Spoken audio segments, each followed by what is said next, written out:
Hola, buenos días a todos y a todas. Acá les dejo la clase de Fuente Ovejuna.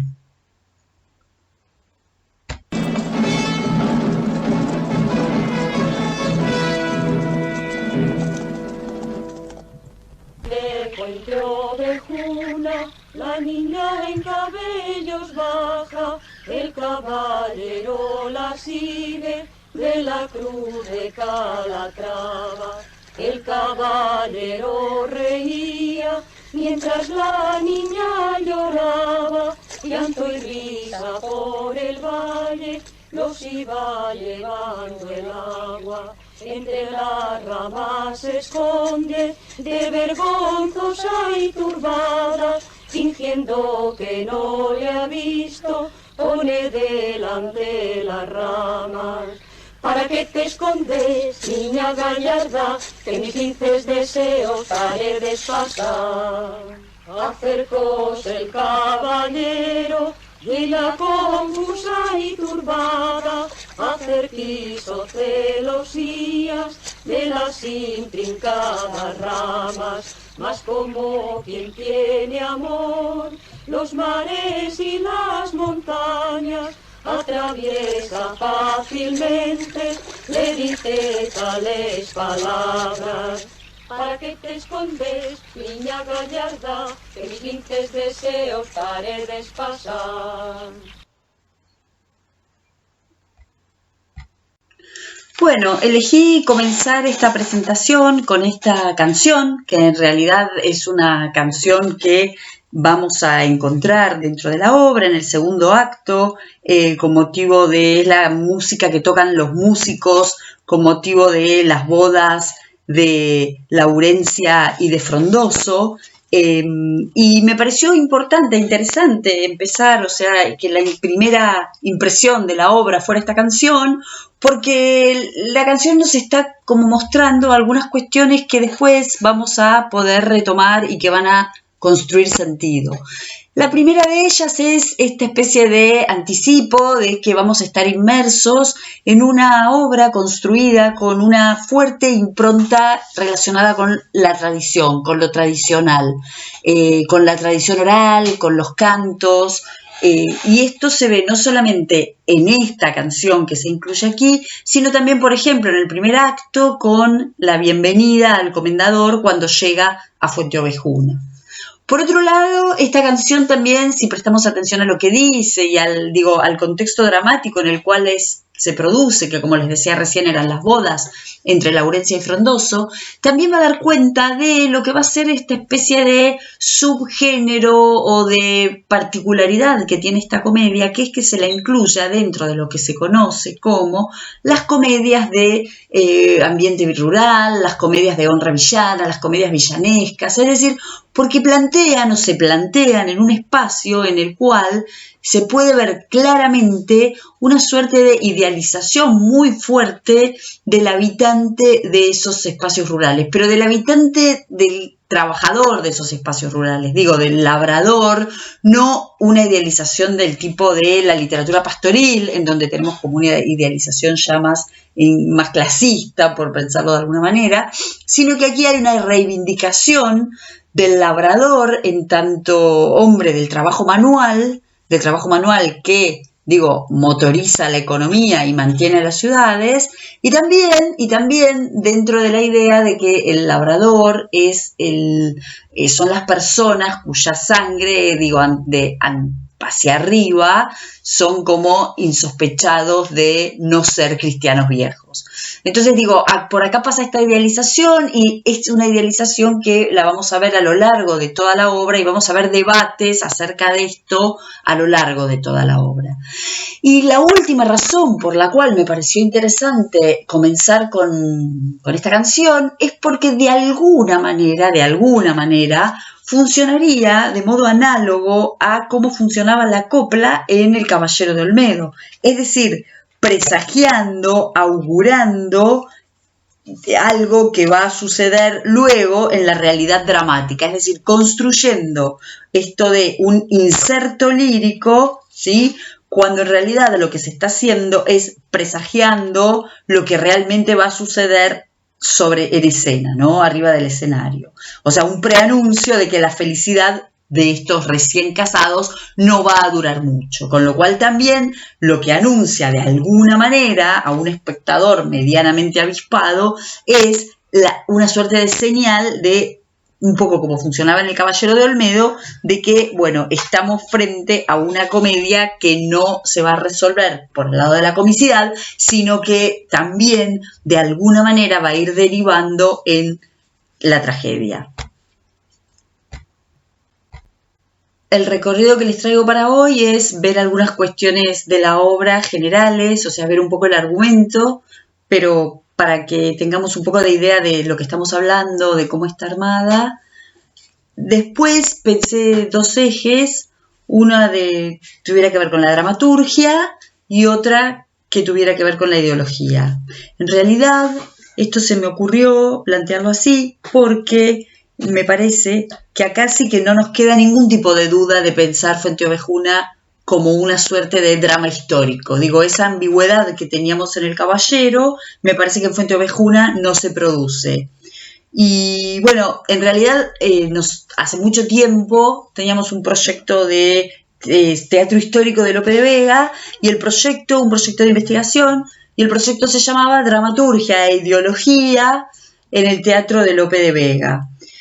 Y la verdad que esto, más allá de ser, digo, parece un título, ¿no? Parece como un título, pero la verdad que en una obra de teatro histórico aporta mucho pensar estos dos ejes, es decir, cómo la materia histórica se resuelve desde la dramaturgia y cómo la materia histórica se resuelve también desde la ideología.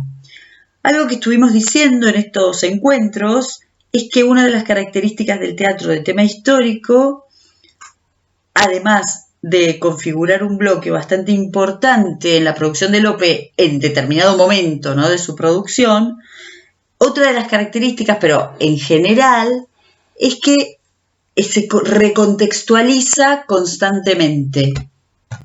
Es decir, se resuelven múltiples temporalidades, ¿no? La temporalidad del hecho histórico que se está contando. Digo, que esto un poco lo vimos con El Caballero, ¿no? Esta antedatación que había dentro de la obra. Entonces, el otro momento es el momento en el cual el dramaturgo decide ambientar ese hecho histórico. Y después tenemos todos los momentos de representación de esa pieza, ¿no? Porque los momentos de representación de esa pieza corresponden a otros momentos, a todos los momentos históricos de los espectadores. Yo siempre doy un mismo ejemplo, que es la obra Galileo, la de Bertolt Brecht, que sigue como una línea clara para entender eso. Si uno piensa en los estrenos en Buenos Aires, todas las veces que se estrenó se resignificó con el momento histórico en el que se estaba estrenando. En la década del 80, por ejemplo, cuando ya había venido la democracia, significó otra cosa. En los 90 se la puso en el menemismo y significó otra cosa. Y hace unos pocos años se la puso de otra manera. Es decir, siguiendo eso, se puede pensar un poco como un experimento cómo funciona esta actualización constante en la temporalidad del teatro histórico. Digo, y esa actualización constante funciona justamente por el juego entre la dramaturgia y la ideología, ¿no? Es decir, la temporalidad es como bien importante. Entonces, ese es el recorrido que les traigo. Después les traigo un par de citas para que pensemos la idea de la violencia dentro de esta obra. Vamos a ver un poco lo que tiene que ver con la obra, que acá me quedó un poco pequeño y creo que, no, si lo acerco vemos otra cosa. Entonces, lo que dice acá, en realidad se los leo y después vemos un poco cómo es. Bueno, dice, la obra está incluida en la segunda lista del peregrino en su patria, ¿sí? Acuérdense que eso era en 1618, ya habíamos hablado de esto, y luego es incluida por Lope, por el propio Lope, un año más tarde en su 12ª parte de comedias, o sea, en 1619. En España, desde 1619 hasta 1857, en donde la edita Hartzenbusch, y después más adelante, en el siglo XIX, también la edita y reflexiona sobre ella Menéndez Pelayo. Digo, así, más una edición que hace Américo Castro en 1919, logran una suerte de consagración y de inclusión dentro del canon, el canon de la literatura española de estos dos siglos que construye el siglo XIX, ¿no? Acuérdense que habíamos hablado de Hartzenbusch, que era como el editor ese que fijaba los textos, que dividía en escenas, y Menéndez Pelayo de alguna manera trabaja en modo muy parecido posteriormente al modo de Hartzenbusch. ¿Qué más hay acá? Acá hay también que La Barraca, el teatro universitario dirigido por Federico García Lorca, también elige representar algunos fragmentos de Fuenteovejuna, o sea, elige algunos fragmentos de Fuenteovejuna dentro de su repertorio en la década del 30, llevándola por distintas regiones de España. En general, digo, esto también lo dice acá, pero bueno, lo leo porque no se ve.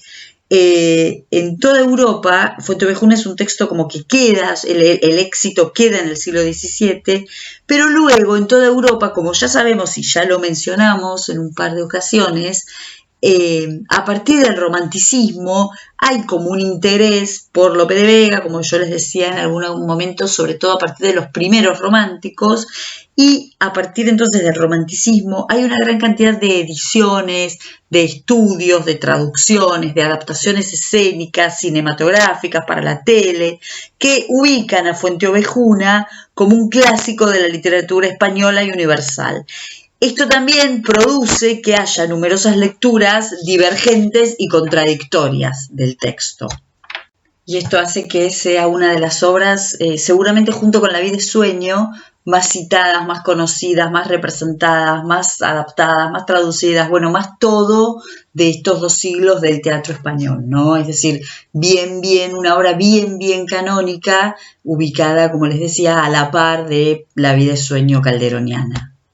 Bueno, todo esto más o menos decía en esto que quedó pequeño y que no se ve. Dijimos también que la obra la considerábamos como obra de teatro histórico, por lo cual podemos pensar que trabaja con una materia histórica. ¿Cuál es la materia histórica con la que trabaja esta obra? La materia histórica con la que trabaja esta obra es un hecho puntual, datado en 1476, que es la rebelión de la villa de Fuenteovejuna contra el comendador. Esto ustedes lo tienen bastante desarrollado y explicado en la guía de prácticos, así que yo esto se los doy como un marco un poco introductorio. El comendador es un comendador de una de las tres órdenes militares que hay en España, un modelo pensado para momentos anteriores, para la época de la reconquista del territorio, seguir avanzando y asentándose en el territorio. Y bueno, este comendador es el comendador de la Orden de Calatrava, y el comendador está encomendado, como dice el nombre, por el maestre de Calatrava. Y entonces lo que está detrás es el problema de la relación entre las órdenes militares y la corona, en un momento en el cual estas órdenes militares están dejando de tener un sentido tan claro como había tenido en los siglos anteriores. Ahora bien, la villa de Fuenteovejuna está bajo las órdenes del comendador y que está a su vez subordinado al maestre de Calatrava. Entonces hay como niveles históricos que van como uniéndose y se van superponiendo uno sobre el otro. Entonces, tenemos un hecho histórico más general, además del de la rebelión, que son, por un lado, la necesidad o el momento en el cual, que acá dice, los reyes católicos toman posesión de Ciudad Real por una rebeldía del maestre de Calatrava. Y por otro lado, el otro marco general es la guerra civil sucesoria, que lo tienen acá también, luego de la muerte de Enrique IV de Castilla.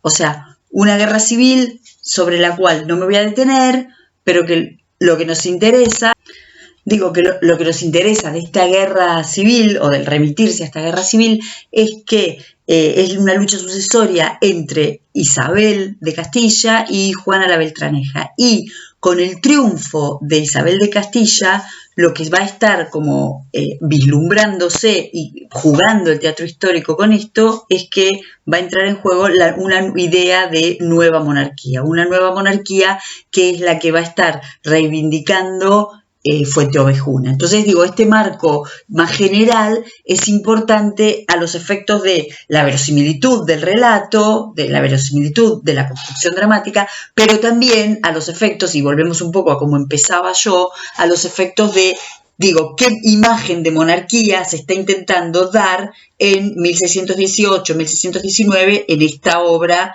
que está también recurriendo a un hecho del pasado. O sea, un proyecto muy claro de lo que va a ser este reinado de Fernando de Isabel, pero que va a repercutir también en la idea de monarquía que está proponiendo la obra. Entonces eso es importante.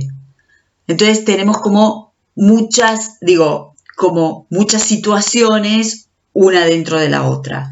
Digo, el hecho histórico es la rebelión de la villa contra el comendador. El comendador responde al maestre de Calatrava, miembro de una orden militar, de estas órdenes militares religiosas, que a su vez intenta distanciarse de los reyes católicos a partir de un conflicto con Ciudad Real, con un enclave fundamental como es Ciudad Real.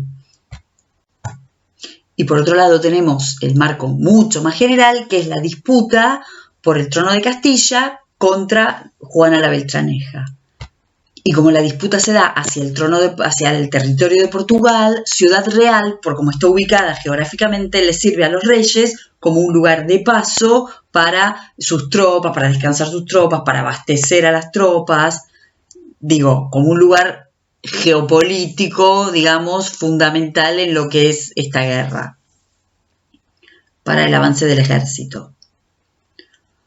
Entonces tenemos los tres hechos que parecen separados, pero en realidad son tres hechos que están encadenados. Y además de estar encadenados, lo que tenemos son textos que refieren, ¿no? Textos históricos, que van refiriendo estos hechos. Por otro lado tenemos dos crónicas, que es la crónica de Enrique IV, que ustedes la tienen aquí, que está incluida en la Gesta Hispaniensia y está escrita en latín por Alfonso de Palencia. Y por otro lado tenemos la Historia General de España, del padre Mariana, que le va a dedicar un párrafo a los sucesos de Fuenteovejuna.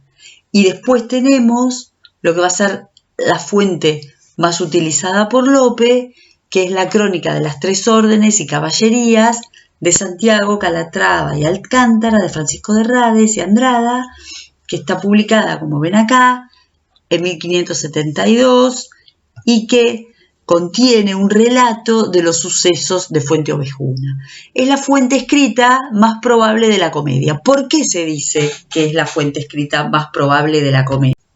Bueno, porque hay bastante coincidencia entre las cosas que la obra dice y lo que dice la crónica. Es decir, parecería que Lope siguió bastante de cerca la crónica esta de Rades, de Francisco de Rades. Hay gran cantidad de crítica que se dedica o se ha dedicado a eso, ¿no? A ver de cuánta cantidad es la fidelidad de la escritura del dramaturgo con los documentos históricos que refieren ese hecho. Y bueno, a partir de esos análisis es que, hay análisis puramente comparativos, ¿no? Es decir, la crónica acá dice esto y la obra dice esto, bueno, en verso, pero dice esto. De ahí es que se llega a esta conclusión. Ustedes esto lo van a tener de manera más clara presentado en la guía de prácticos, pero bueno, es importante que tengan en cuenta que existen estos documentos históricos en donde de alguna manera u otra está relatado este suceso. No es el ejemplo que teníamos del caballero en donde teníamos, un caballero, Juan de Vivero, procedente, asaltado, y teníamos como uno o dos núcleos que después se reelaboraban ya en términos literarios, ¿no? Acá es distinto, acá tenemos hechos históricos particulares, como decía yo hace un rato, la rebelión de la villa contra el comendador, y tenemos hechos históricos generales. Tanto los hechos históricos particulares como los hechos históricos generales, disputa con la Orden de Calatrava y los Reyes Católicos por Ciudad Real, rebelión también del maestre a la corona. Bueno, esos hechos también los tenemos relatados en crónicas y en historias. Digo, son un sustento un poco más fuerte también para seguir reafirmando esto que decíamos al principio de que Fuenteovejuna la podemos y la debemos leer como un drama de tema histórico. Y también tenemos otro tipo de intertextos. Acá, por ejemplo, tenemos el ejemplo de un emblema de Covarrubias en sus emblemas morales, en el número 97, que acá se puede ver, bastante bien se puede ver. Y entonces acá lo que podemos ver está encabezado con el lema Quidquid multis peccatur inultum. Acá tienen el dibujo, acá tienen la imagen. Y después el emblema dice, como ejemplo de las dificultades de la justicia, para averiguar cuál sea el culpado, cuál el inocente en la comunidad de tanta gente. ¿Sí? Acá está. Y esta entonces podría ser otra referencia a los sucesos de Fuenteovejuna, en donde no se puede encontrar el culpado, digamos, ¿no? El número 97 de los emblemas morales. Fíjense que entonces tenemos como ejemplo general, esta referencia, y después lo que podemos leer ahí en el emblema es: grande es la confusión de un juez cristiano cuando en un caso atroz Fuenteovejuna, con atrevida y vengativa mano, sin Dios, sin rey, sin ley, todo se aúna, de hecho a un hecho bárbaro, inhumano, sin que se halle claridad ninguna, cuál sea el culpado, cuál el inocente en la comunidad de tanta gente. Y después entonces esto funciona en lo general como ejemplo de las dificultades de la justicia para averiguar cuál sea el culpado, cuál el inocente en la comunidad de tanta gente. Esto lo podemos datar, está publicado en 1610, es decir, un poco antes de la publicación de Fuenteovejuna.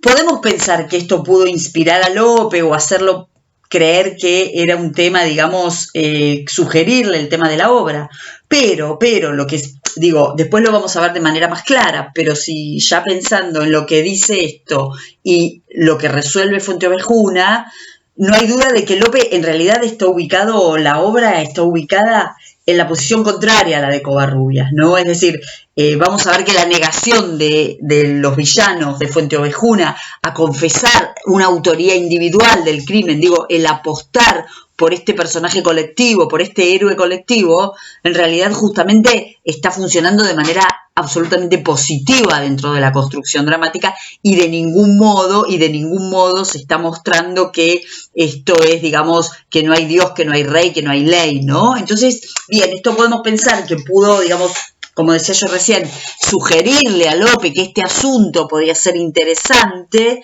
pero la resolución no tiene nada que ver con la planteada por este emblema. Y por otro lado tenemos, esto que decía al principio yo de la presentación, toda una línea de tradición oral. Tradición oral que tenemos en estos tres ítems que tenemos aquí, ¿no? Que es todos a una, Fuenteovejuna, que aparecen acá, la frase, ¿no? Todos a uno, Fuenteovejuna, que aparecen aquí en el proverbio citado por Covarrubias en su tesoro, en el Alta del Cabildo de Tunja en 1594 y en unos sermones de Cuaresma en 1609.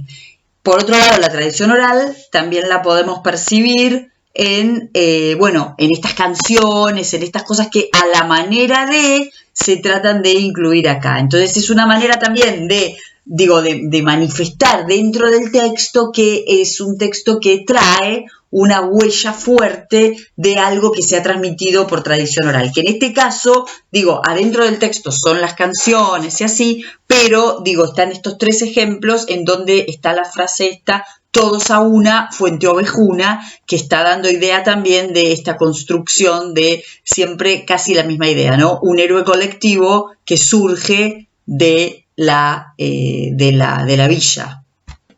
O sea, hay otra vez también una manera de producir una suerte de imbricación entre una materia tradicional y una materia culta para que funcione de algún modo, de manera similar, de algún modo, ¿no? De manera similar a cómo funcionaba en El Caballero de Olmedo. Y por esto es importante, ¿no? Como una idea de dar también algo que tenga que ver con la tradición.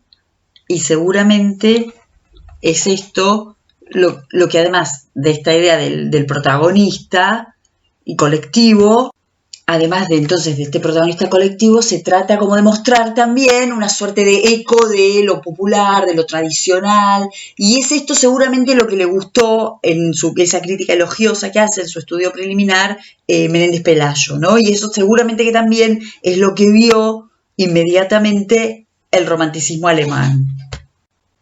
Bueno, vamos a pasar ahora al argumento. ¿Sí? El argumento decía que me parecía interesante que nos detuviéramos, no tanto por el argumento en sí, que eso, bueno, lo pueden ir marcando a medida que la van leyendo, sino porque es una obra que en tanto a la materia que está presentada, está armada de una manera casi perfecta, yo les diría, ¿no? Hay como un cuidado por cómo se van presentando cada una de las escenas y cómo se va armando el conflicto dramático. Tiene una complejidad muy importante, que es esto de cómo hace el dramaturgo para juntar esta especie de cajas entre, bueno, sucesos particulares, sucesos no tan históricos y sucesos ya más.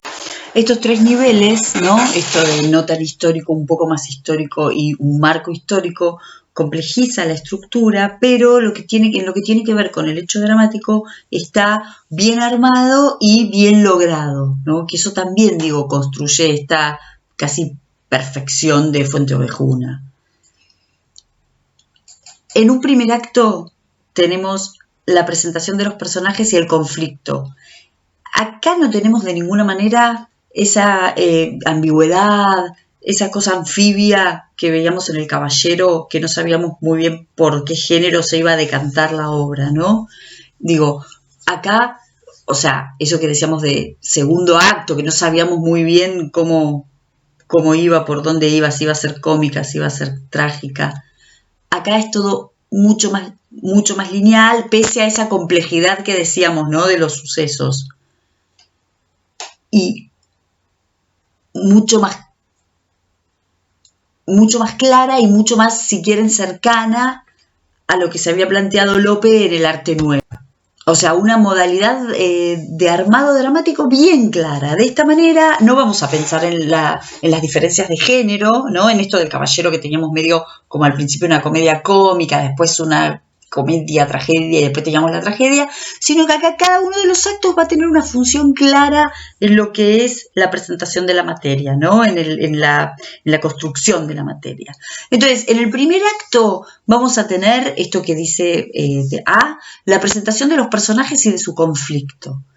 En el segundo acto vamos a tener la complicación de la situación dramática. Y en el tercer acto vamos a tener el aumento de la complicación y el desenlace de la obra. Es decir, es claramente lo que decía Lope en el Arte Nuevo de cómo había que distribuir la materia dramática en los actos. No hay mucho más acá.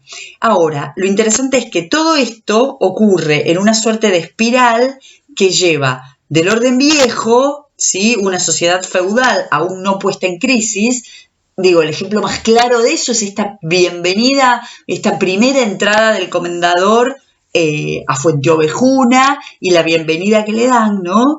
En el primer acto al orden nuevo, ¿no? Al orden nuevo cuyo resultado es, digo, esta crisis que se resuelve por la instalación de la monarquía absoluta. Es decir, ese sería el orden nuevo que viene a barrer con esa primer momento del primer acto en donde parecería que lo que está triunfando y lo que existe es otra cosa mucho más cercana al orden feudal, ¿no? Acá, estructuralmente, digo, yo les planteo cada uno de los actos con la división en escenas.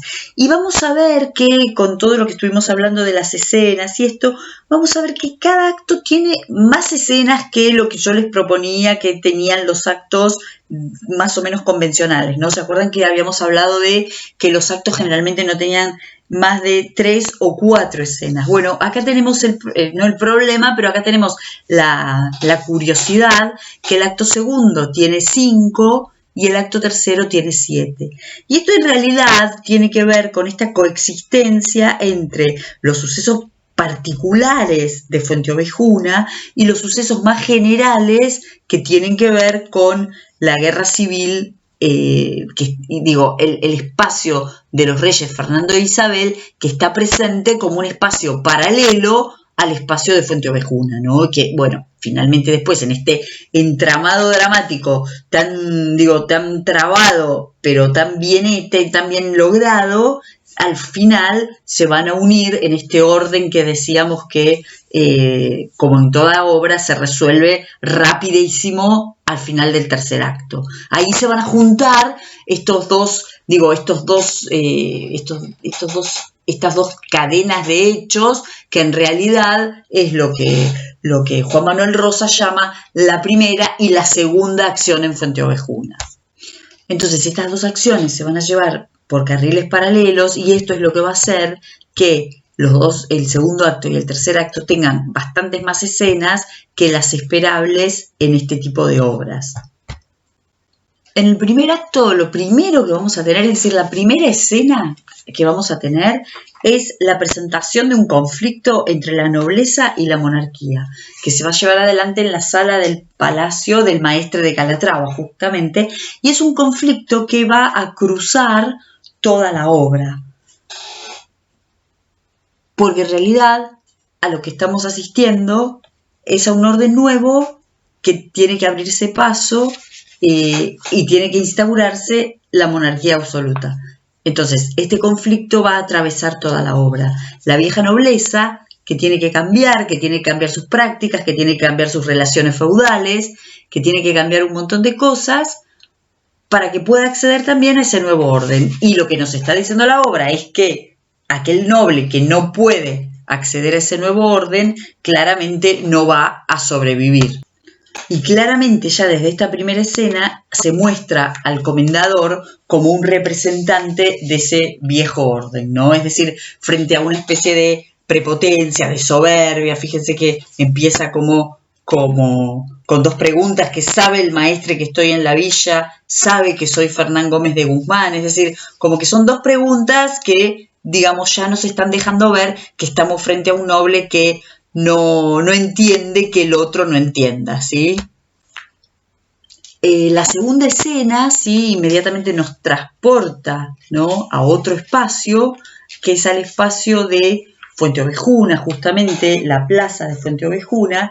Y si pasamos de un diálogo que tenía que ver con los hechos históricos en esta primera escena, que de hecho era un diálogo que estaba expresada en gran cantidad de sus versos en romance, porque justamente se estaba contando lo que había sucedido, lo que está sucediendo en el espacio militar. Bueno, la plaza de Fuenteovejuna, en el diálogo entre estos habitantes de Fuenteovejuna, entre este diálogo entre villanos, lo que está haciendo es justamente, por un lado está haciendo un comentario negativo sobre la venida del comendador, con lo cual se refuerza, lo desagradable del personaje que ya se presentó de esa manera.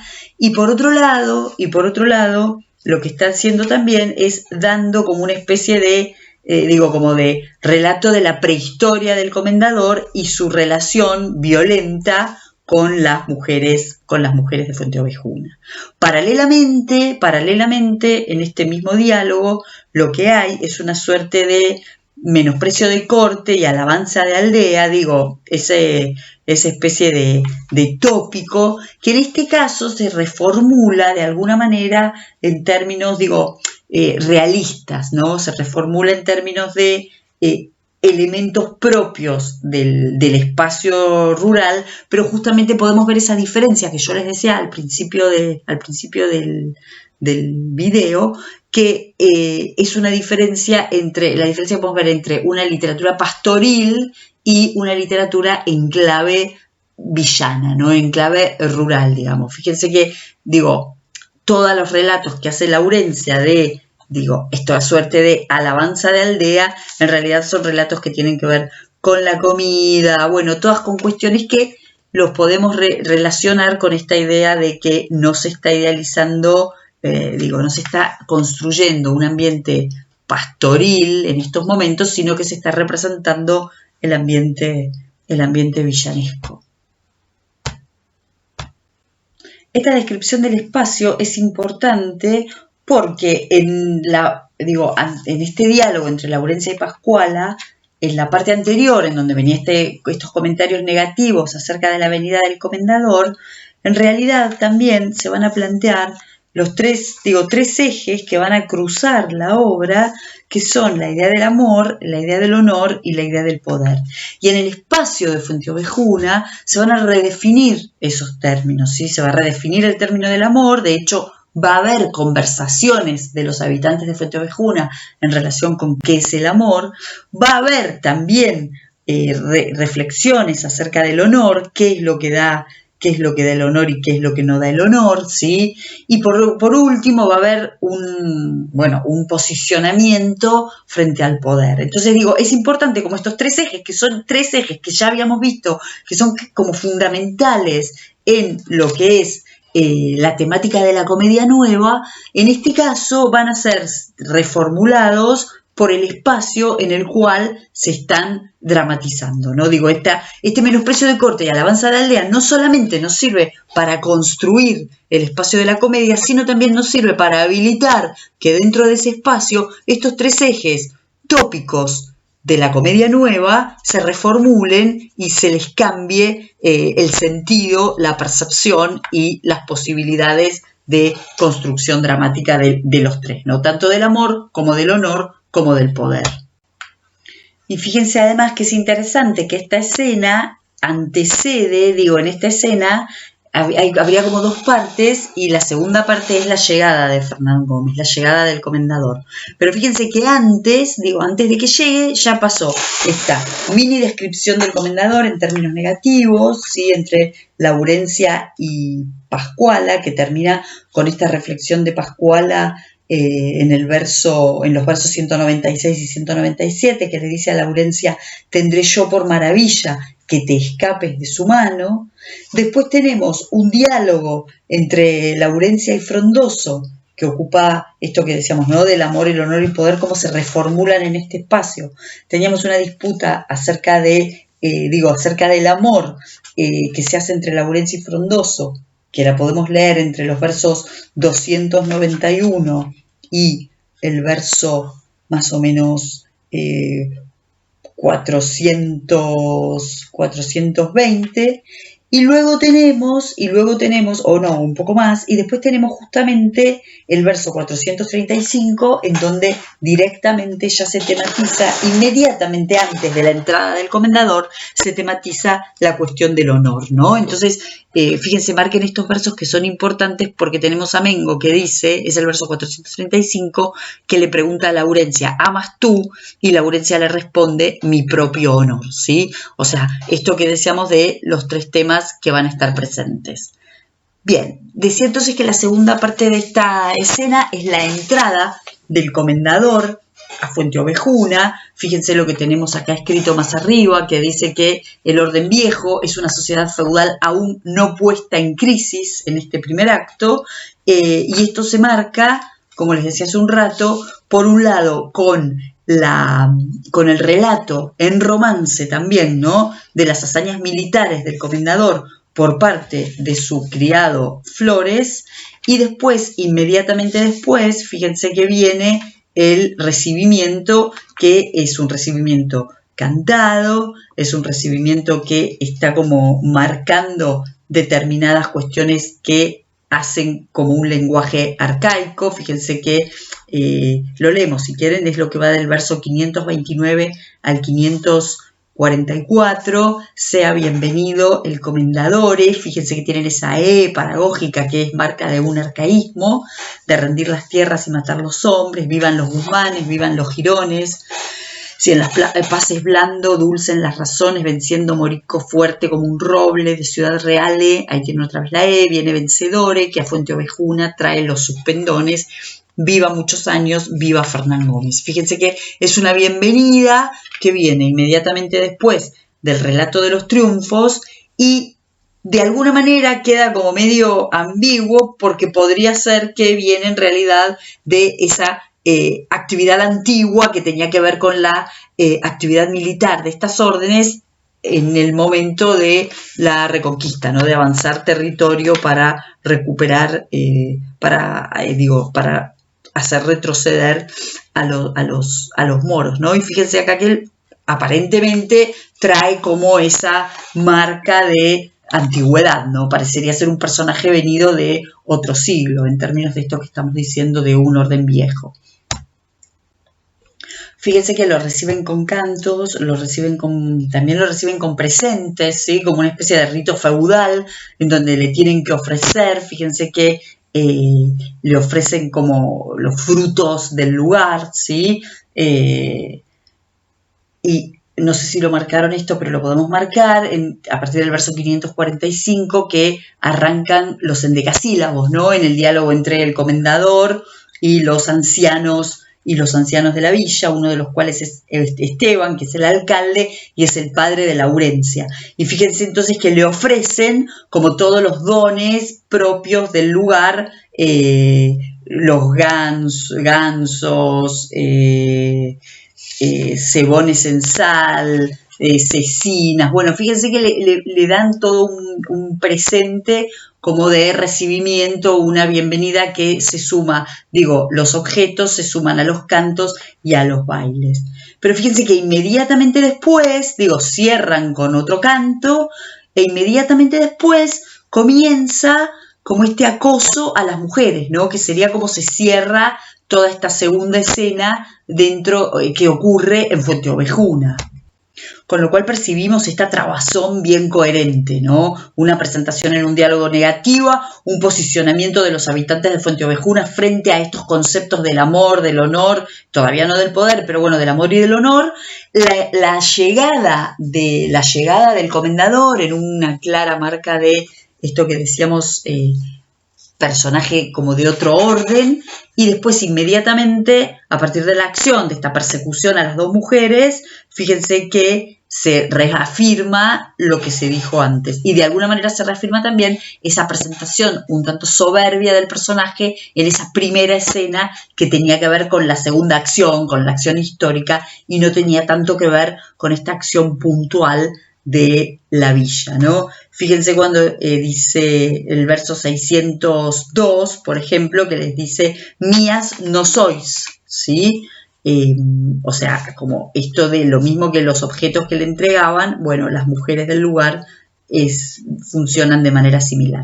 Inmediatamente después, la tercera escena del primer acto vuelve a pasar a ese marco histórico más general y tiene que ver con un pedido de auxilio a los reyes católicos por parte de los habitantes de Ciudad Real, ¿no? Esa ciudad que habíamos dicho que estaba en conflicto con el maestre de Calatrava porque es un enclave en el paso hacia Portugal, entonces el maestre la ocupa y disputa con eso el poder a los reyes católicos en apoyo de Juana la Beltraneja, en estas guerras sucesorias que les había mencionado antes. Entonces la escena va al Palacio de los Reyes Católicos y estos habitantes de Ciudad Real llegan pidiendo ayuda contra el maestre, ¿sí? Porque el maestre de Calatrava, como les decía, ha entrado a Ciudad Real con el consejo del comendador, ¿no? Esto que ocurre en la primera escena. Fíjense que esta acción va a funcionar en espejo como lo que va a pasar después al final, cuando los habitantes de Fuente Ovejuna tengan que ir a pedir frente a los reyes auxilio por la situación. Entonces, esto se va viendo en esta manera, esto que dice acá arriba, juego de espejos y contrastes, fíjense que acá comienza a funcionar. Entonces, estos son como los personajes que faltaba presentar, ¿no? Los reyes Fernando e Isabel, que van a tener como una función como para presentarlos de manera ya desde el principio, ¿no? Como digo, en una función de por lo menos observadores y conocedores de lo que está pasando, porque fíjense que está presente la idea de la presencia, la influencia negativa de Fernán Gómez sobre el maestre, ¿no? Fíjense los versos 679 que dicen, tomó posesión, en fin, hablando del maestre, pero no llegara a hacerlo, a no le dar Fernán Gómez orden, ayuda y consejo.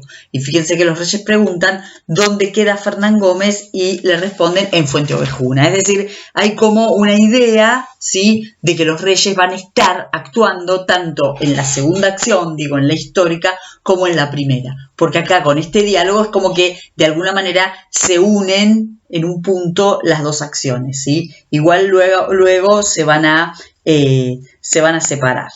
Bien, vamos a ver como que la cuarta escena se retoma a Fuente Ovejuna, ahora no a la plaza, sino al campo, y en ese campo, digamos que va a darse inicio al conflicto, porque tenemos una primera escena amorosa, ¿sí? Esto que les decía que hay escenas que pueden pensarse desde lo pastoril, de este límite entre lo villanesco y lo pastoril, pero inmediatamente, frente a la presencia de este buen amor, que es el buen amor entre Laurencia y Frondoso, se rompe inmediatamente esta situación idílica por la irrupción del comendador, ¿sí? Irrupción del comendador que además tiene que ver con una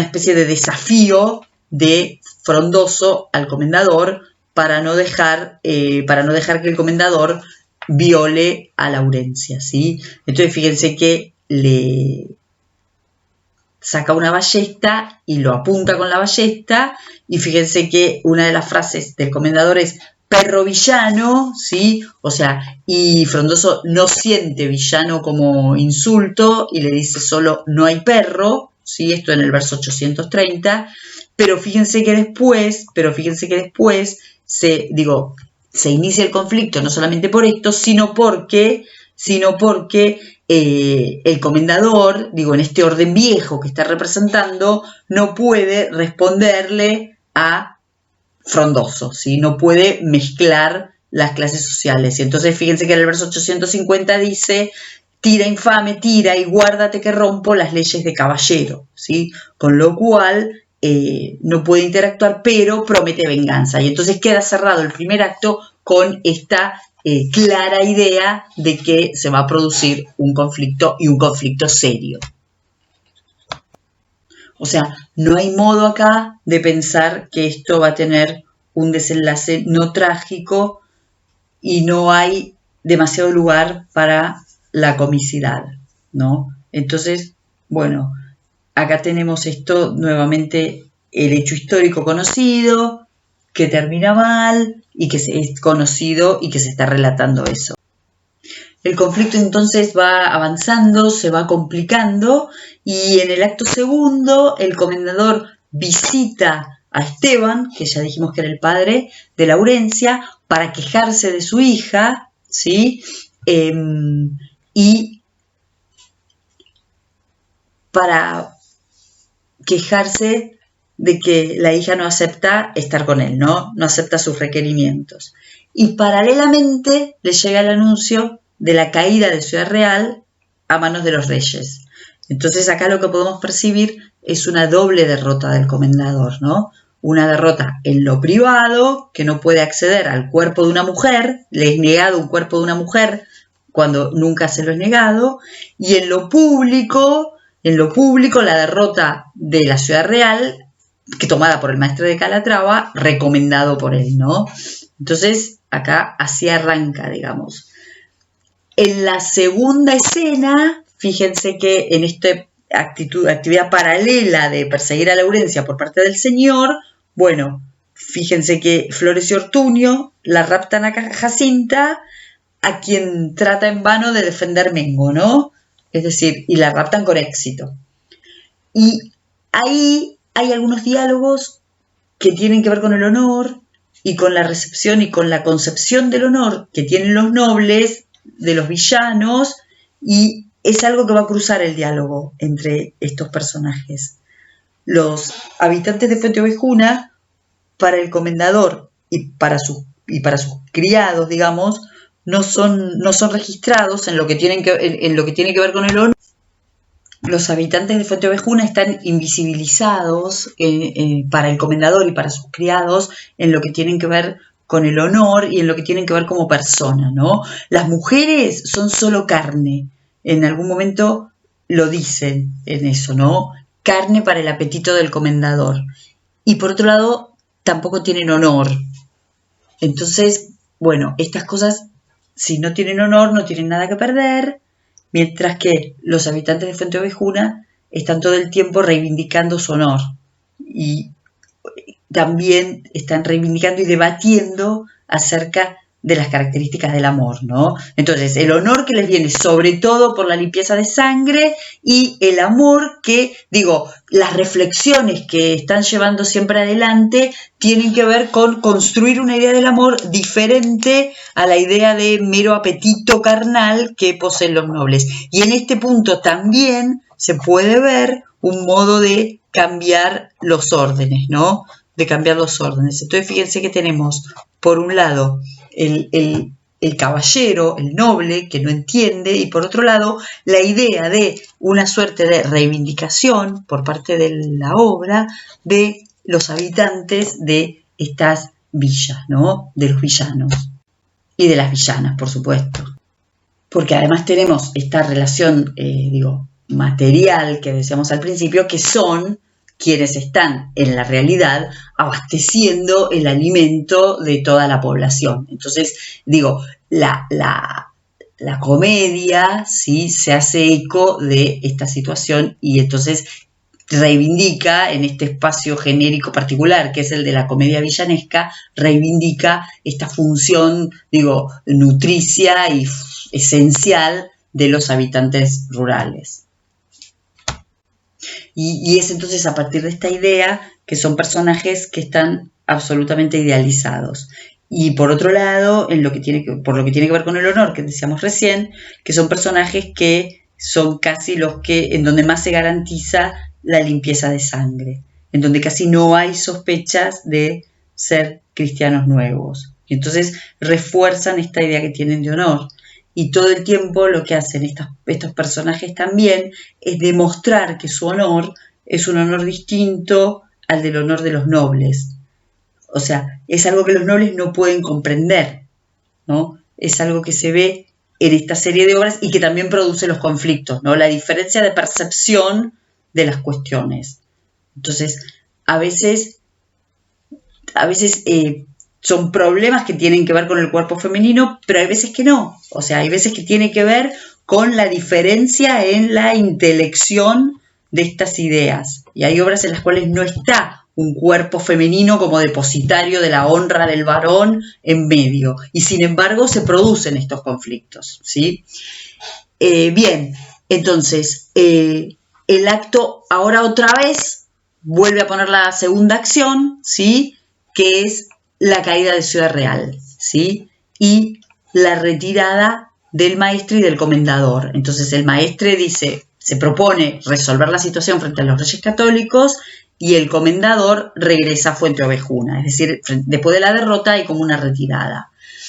Ahora viene otra vez, la escena se desplaza a Fuente Ovejuna y tenemos las bodas de Laurencia y de Frondoso. Pero bueno, la felicidad nupcial no dura nada porque aparece el comendador, ¿no? Esto que estaba preanunciado por el canto de los músicos, ¿sí? Entonces digo, llega el comendador, detiene a Frondoso y ordena que los soldados se queden con Laurencia.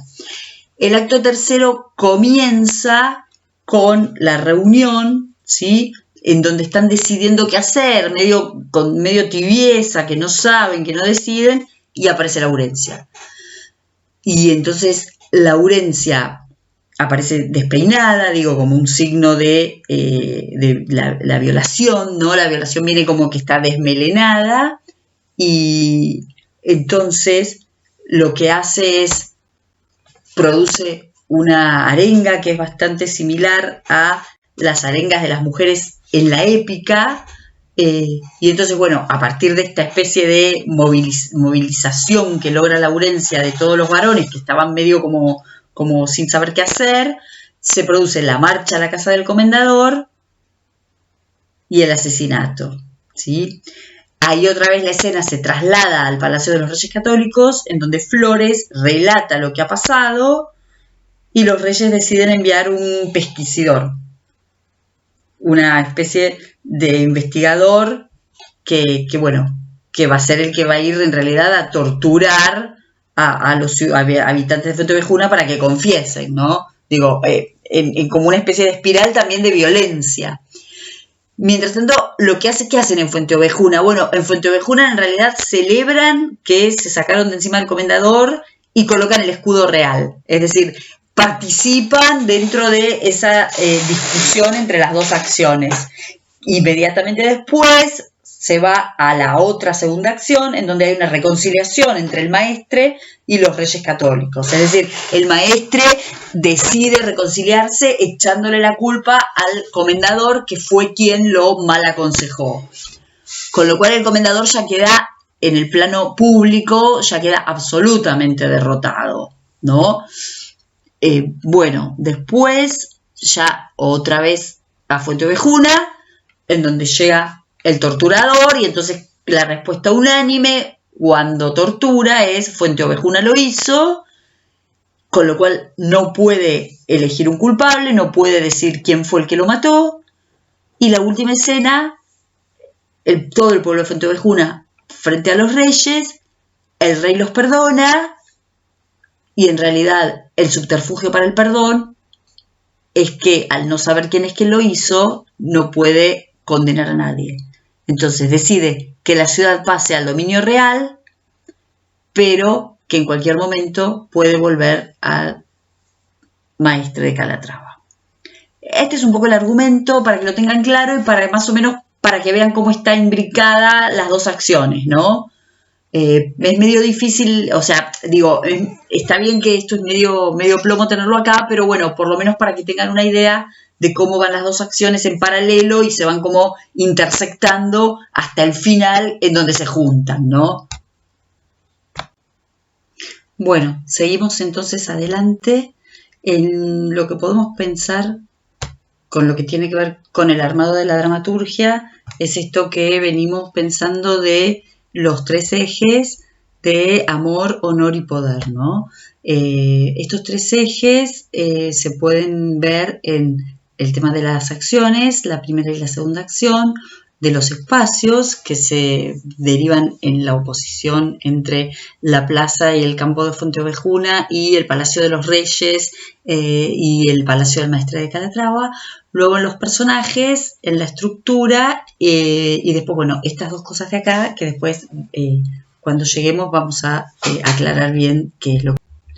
Más o menos el espacio, los personajes y la estructura es lo que estuvimos trabajando en todas las obras. Yo acá le sumé lo de las acciones porque justamente es la originalidad de la obra que funciona con la primera y la segunda acción.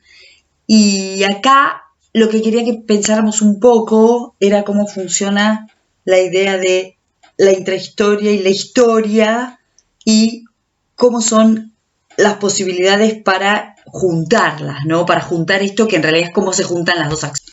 Entonces, esta posibilidad de historia e intrahistoria sería la historia como el marco general, lo que le pasa a los reyes, la situación con el maestre, la situación del maestre con el comendador, y después la intrahistoria sería lo que tiene que ver con los personajes particulares, ¿no? Lo que les ocurre a las mujeres en Fuenteovejuna, lo que hace el comendador con sus vasallos de Fuenteovejuna, y lo que no tenemos que perder de vista es cómo la historia y la intrahistoria se van relacionando.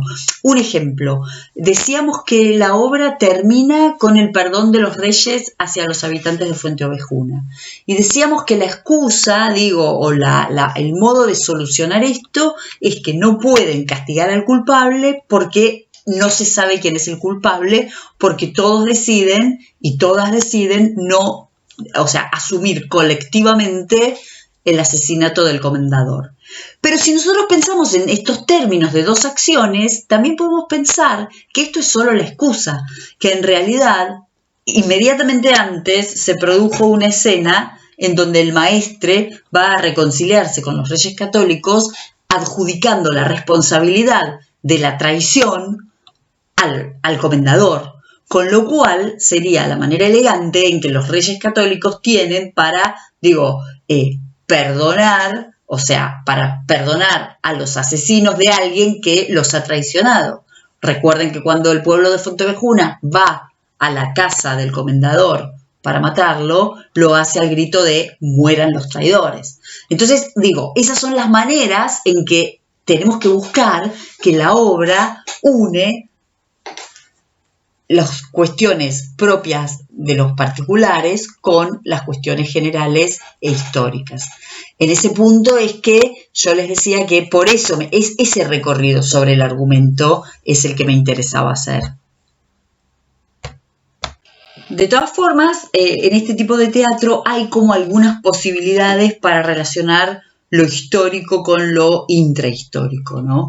Una de las posibilidades es que lo histórico sea el hecho dramático, es decir, que se transporta la historia a una obra de teatro, donde lo que sucede en realidad es lo histórico. O sea, se reemplaza lo que está dicho en una prosa escrita, se lo arma como un diálogo dramático. Muchas obras de López, sobre todo las de la primera época, siguen este modelo, ¿no? Son como crónicas dramatizadas. O sea, hay un trasvase como de la materia en otra matriz.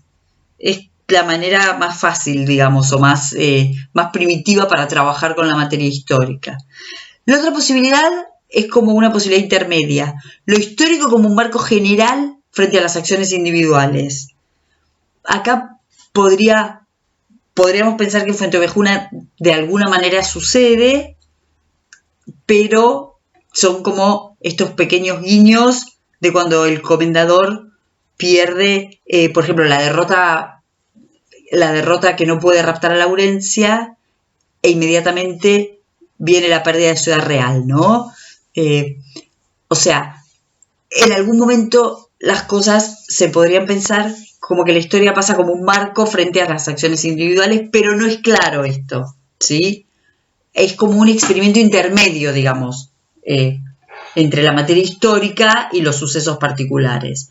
Y la última es como la más lograda, y tal vez ahí reside el éxito de Fuenteovejuna, es como la mezcla de la mejor manera posible que se logra aquí, es de ambos niveles entre lo histórico privado, lo intrahistórico privado, y lo histórico público, ¿no? Es decir, esto es una complejidad, es una dificultad, y se mezclan ambos niveles con personajes que atraviesan los dos ámbitos. O sea, y entonces la genialidad de Fuenteovejuna es que esta mezcla se hace en todos los niveles de personajes, desde el rey hasta el villano que a veces adquiere las características de un gracioso. Y fíjense que en la última escena eso se ve bien claro porque están todos juntos, ¿no? Todos juntos en el Palacio de los Reyes. Bueno, después tenemos, eso ustedes lo van a leer en el artículo de Juan Manuel Rosas, tenemos lecturas de la obra que dicen que la segunda acción no sirve de nada, tenemos posiciones que dicen que se puede sacar, de hecho tenemos testimonios de puestas que la sacaban la segunda acción o no, de acuerdo a las conveniencias, políticas del momento de representación. Bien, eso en realidad yo no sé cuán pertinente también es hablar de segunda acción, sino que yo cuanto más leo la obra, más me doy cuenta de que es algo que está absolutamente unido y entrando y saliendo y pensando también en lo que dice Lope en el arte nuevo, esto de la unidad de acción y digo, toda la posición que tiene Lope frente a la unidad de acción. A mí me parece que yo no sé si se puede dividir tan tajantemente en primera acción no histórica, segunda acción. Es decir, el personaje que le dice al maestre que se rebele contra los reyes católicos es el mismo que no respeta el cuerpo de las mujeres, es el mismo que, su pueblo no quiere y se le quiere rebelar. Es decir, hay como todo un juego de analogías y, bueno, de espejos, como decíamos en la imagen anterior, que la verdad que conspira contra pensarlo como dos acciones, distintas.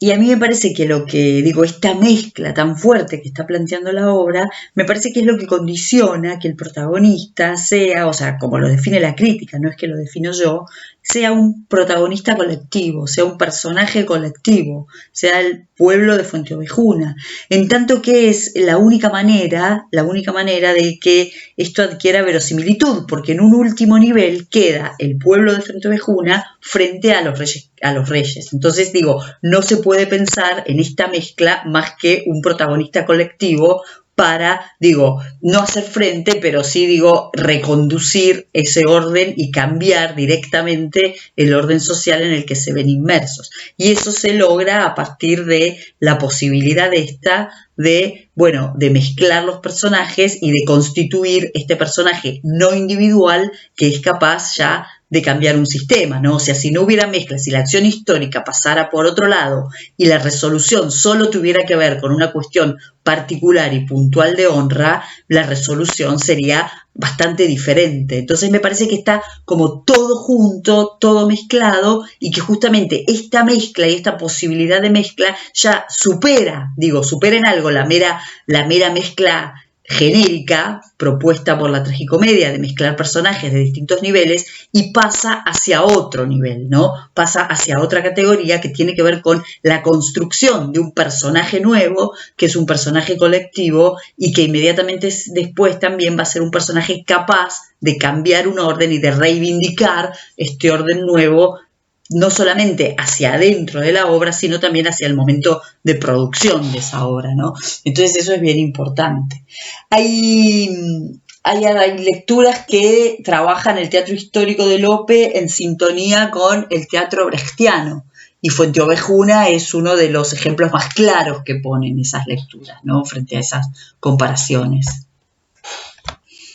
Y en ese punto tal vez se puede pensar una de las pocas cosas que podría quedar claras en esta obra, que decía yo al principio que tiene numerosas lecturas divergentes y contradictorias. Podríamos pensar que una de las cosas que está, queriendo decir es que justamente el único protagonista de la historia es un protagonista colectivo, ¿no? O sea, no hay lugar para hacer avanzar la historia, no hay lugar para pasar de un orden a otro, no hay lugar para pasar de un orden viejo a un orden nuevo, no hay lugar para las individualidades, no hay lugar para el individualismo.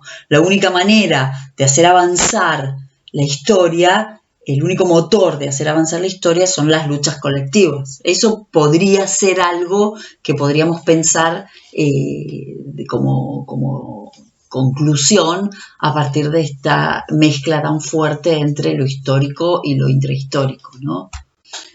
En una tragedia de honra común, tal vez se podría pensar que la protagonista sería Laurencia, por ejemplo, ¿no?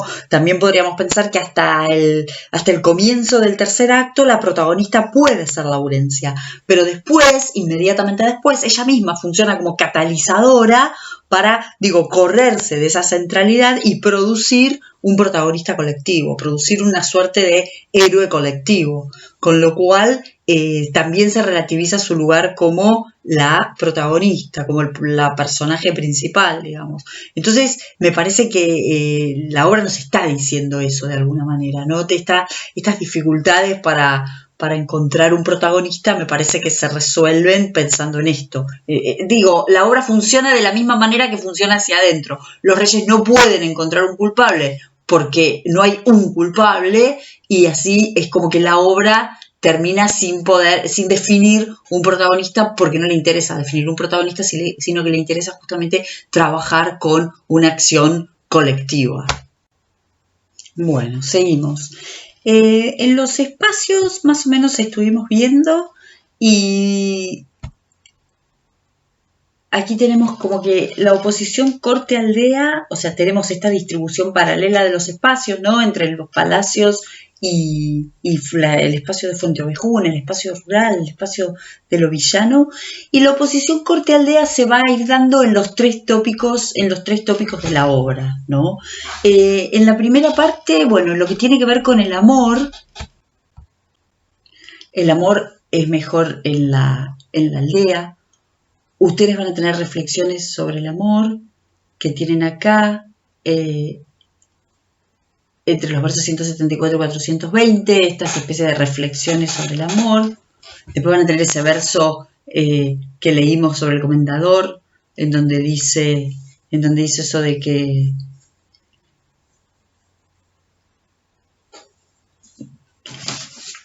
lo que le dice Laurencia a los criados del comendador, ya lo leímos este verso, ¿sí? Cuando le dice, no basta vuestro señor, tanta carne presentada, y los criados le dicen, la vuestra es la que le agrada, ¿sí? Ya habíamos mencionado esto. Después, fíjense el honor, que ahí tienen las reflexiones estas del honor sobre que tienen los habitantes de Fuente Ovejuna acerca del honor y esta diferencia en la percepción. Y fíjense que ahí tienen citados los versos, por si quieren después marcarlos como ejemplos. El verso 435, en donde Laurencia, acuérdense que dice amas tú y Laurencia dice mi propio honor, ahí tienen un ejemplo. Y después en el acto segundo, fíjense que ahí tienen esto de qué es lo que piensa el comendador sobre el honor de los villanos, en donde dice, le dice Esteban, señor, debajo de vuestro honor vivir el pueblo desea, y entonces le dice, mirad que en Fuente Ovejuna hay gente muy principal, y el comendador le dice, pues he dicho cosa alguna de que os pese, regidor, y el regidor le dice, lo que decís es injusto, no lo digáis, que no es justo que nos quitéis el honor, y el comendador dice, vosotros honor tenéis, es decir, no comprende el comendador, esto es el verso 987, no comprende cómo un villano puede tener conciencia de su dignidad como persona, ¿sí? O sea que esa sería como la definición de honor que podemos pensar que está sucediendo acá. O sea, y esta dignidad como persona, claramente al comendador que funciona con una capacidad mental, digamos, con ideología arcaica de este orden viejo, es incomprensible entender el honor como la dignidad como persona. Y eso es lo que sí están entendiendo los habitantes de Fuente Ovejuna. Faltaría ver qué pasa en el último eje, que es el eje del poder.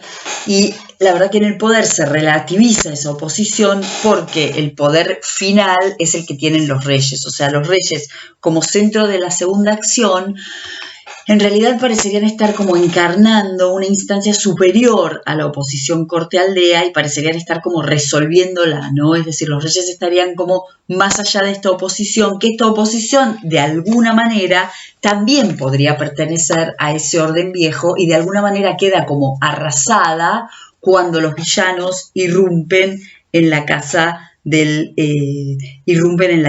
comendador. Hay una frase del comendador, hay un verso del comendador que es bien fundamental para entender esto de los dos órdenes, que tal vez no quede tan claro, que es en el verso 1048, en el segundo acto, cuando está contándole a Flores el desafío de Frondoso, el comendador dice que a un capitán cuya espada tiembla en Córdoba y Granada, un labrador, un mozuelo, ponga una ballesta al pecho, el mundo se acaba, Flores. Entonces, fíjense que en ese mundo que se acaba, justamente también se acaba la oposición corte-aldea y queda en el espacio del poder, en el tópico, perdón, del poder, queda como superada por la figura de los reyes. En cuanto a los espacios de la obra, también parecerían estar en un principio como acompañando esta oposición corte-aldea. Recuerden que estuvimos marcando que ocurren o en el Palacio del Maestre de Calatrava o en el Palacio de los Reyes Católicos. Y por otro lado ocurren o en el campo o en la plaza de Fuenteovejuna. Al respecto es interesante que en Fuenteovejuna casi no hay espacios internos, con excepción de la sala del consejo, ¿no? Y esta idea de que no hay espacios internos, en realidad se refuerza o se puede pensar como la no existencia del espacio interno como productora de determinado sentido. Es decir, acuérdense que el espacio, la muerte del comendador no está, supuestamente pasa en un espacio interno. El escudo real se pone como el límite entre ese espacio interno que no se ve y el espacio externo de Fuenteovejuna.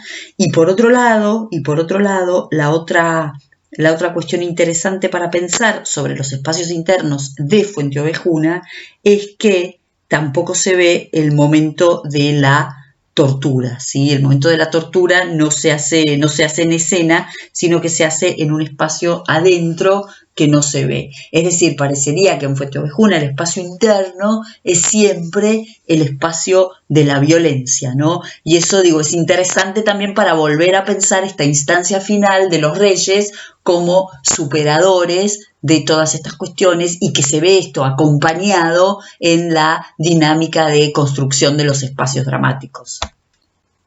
Y fíjense que esta idea de lo interior como el lugar de la violencia, el lugar de la tortura, el lugar de la muerte, fíjense cómo funciona en clara oposición con la idea del adentro que teníamos de las comedias cómicas, ¿no? Que siempre el adentro era el lugar del enredo, de la confusión, de la dama urdiendo engaños. Bueno, acá es justamente lo contrario, lo cual puede reforzar la matriz genérica y también genérica en términos dramáticos, digo, en términos de tragedia, y también lo que puede es, digamos, optimizar o darle un signo bien positivo al espacio exterior, ¿no?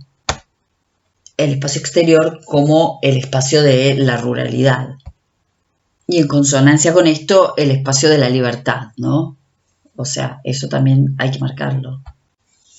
Otra cuestión a reflexionar, que no tiene que ver directamente con el espacio, pero sí tiene que ver con la unidad de tiempo, es que no hay marcas del paso de la temporalidad, o si las hay, son muy pocas. Es decir, el tiempo no está problematizado, no está visto como un problema, no está puesto al servicio de un verosímil dramático, sino que pasa, digo, la cantidad de tiempo que tiene que pasar en escena.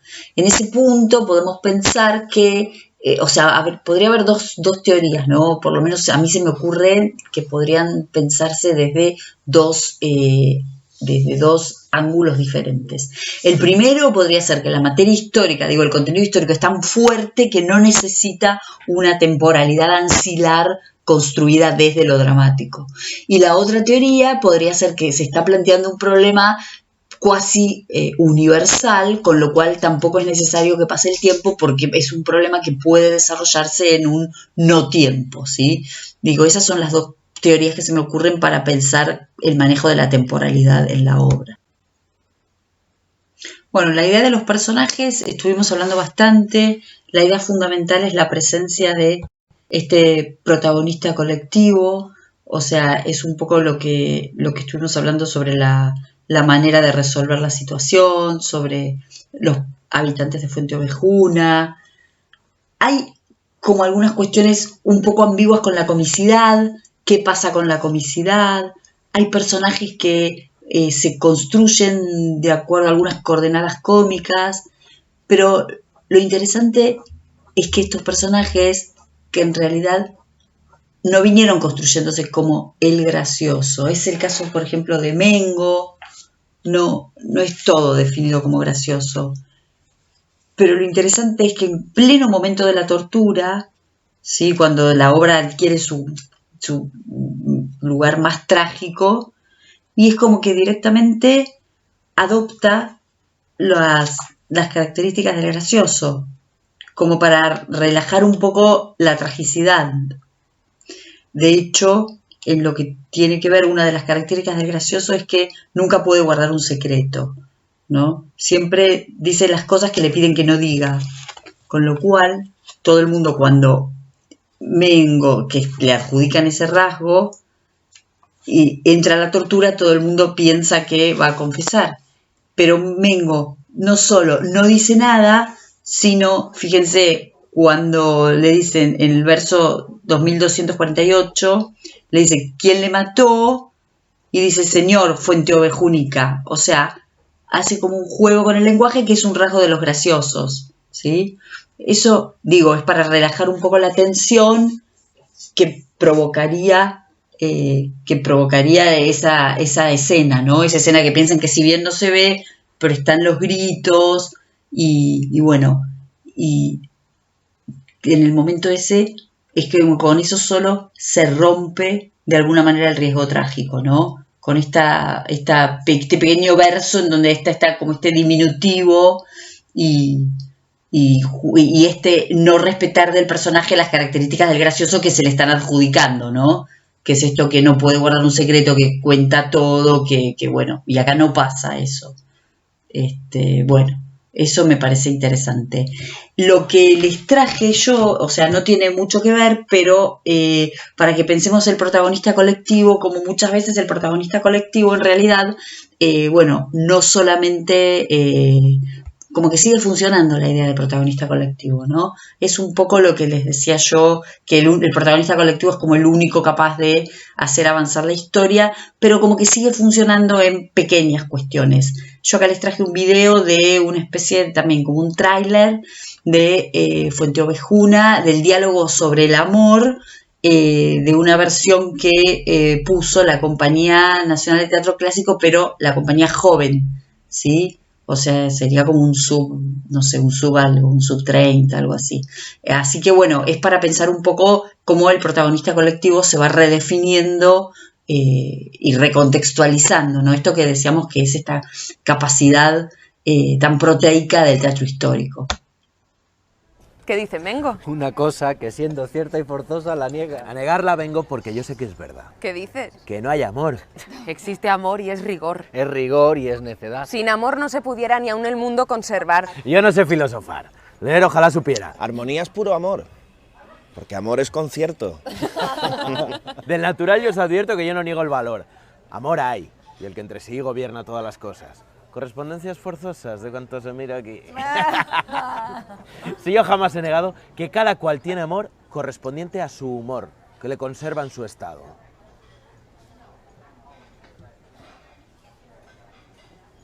Mi mano al golpe que viene, mi cara defenderá.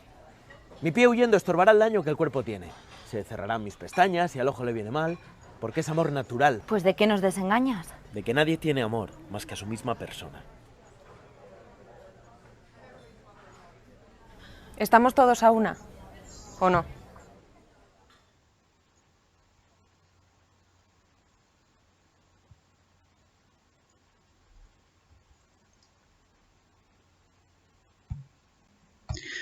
Bueno, y lo que les voy a dejar acá es la estructura. Espero que la puedan agrandar. Yo lo que les puse es el acto, la escena, la acción, si es primera o segunda, el lugar, y más o menos cómo se va planteando la acción dramática, ¿no? Igual lo que me interesa que veamos un poco, si es que se puede ver algo, es la parte de la métrica. O sea, es una obra que no tiene una métrica compleja, pero sí tiene una métrica variada, ¿no? Fíjense que hay redondillas, hay romances, porque hay muchos relatos ¿sí? Para contar la entrada victoriosa cuando Flores cuenta el triunfo de Fernán Gómez en Ciudad Real, eso lo cuenta en romance, en la primera escena, bueno, ahí hay un romance, después relatos de cosas que no pasan en escena que van en romance. Igual me interesa también que marquen un poco las partes líricas, estas cantadas de lírica tradicional, romancillos, coplas con estribillo, cuando llega el comendador, el canto de las bodas de Laurencia y Frondoso en el segundo acto que escuchábamos cuando empezamos la clase. Y esto les decía que seguramente fue lo que gustó al romanticismo alemán, a los críticos del siglo XIX español, es decir, esto de reconstruir como una cosa más tradicional, más popular, que era lo que buscaban. Y después, fíjense que no tiene demasiada métrica endecasilábica, tiene octavas reales, que en las octavas es cuando habla el alcalde, ¿sí? Cuando habla el alcalde de Fuenteovejuna, porque ahí en realidad está hablándolo en octavas, seguramente porque es un anciano, bueno, y eso está como marcando la vejez con el metro grave, y está legitimando ese personaje, sí, es el alcalde de Fuenteovejuna, está legitimando el espacio, reafirmando la idea de honor que tienen esos habitantes, o sea, eso es interesante también. Y después, fíjense que hay un soneto también, ¿sí? Que dice Laurencia. Bueno, eso también lo marcamos, ¿no? Como la presencia de un soneto, que lo está en el verso. Ay, esperen que acá no veo demasiado. Esperen. El soneto, bueno, también es interesante, está entre los versos 2161 y 2174, y digo, es interesante porque está puesto en boca de Laurencia, como les decía, y además está como inaugurando como este nuevo orden, ¿no? Un nuevo orden en donde las labradoras hablan con sonetos, el comendador ha muerto, y vuelve Laurencia a adquirir ese papel de enamorada, de amada, de amante, ¿sí? Como que la obra ya dio la vuelta argumentalmente, y entonces es como que se recupera esa relación amorosa. Pero en general, fíjense que no hay mucho metro largo, ¿sí? Bueno, esto en general, en relación con la estructura, espero que la puedan agrandar, si no yo trato de pasárselas después en un PDF. El miércoles capaz que se las puedo pasar por el chat del Zoom. Bueno, y el último tema, en esto de dramaturgia e ideología, bueno, no podemos obviar la ideología, y mucho menos en una obra de estas características. Yo acá lo que les traje es como algunas ideas para pensar, entonces pensando un poco la idea del contexto, ¿sí? Del contexto histórico. Acá tenemos el camino, lo que estuvimos hablando un poco, ¿no?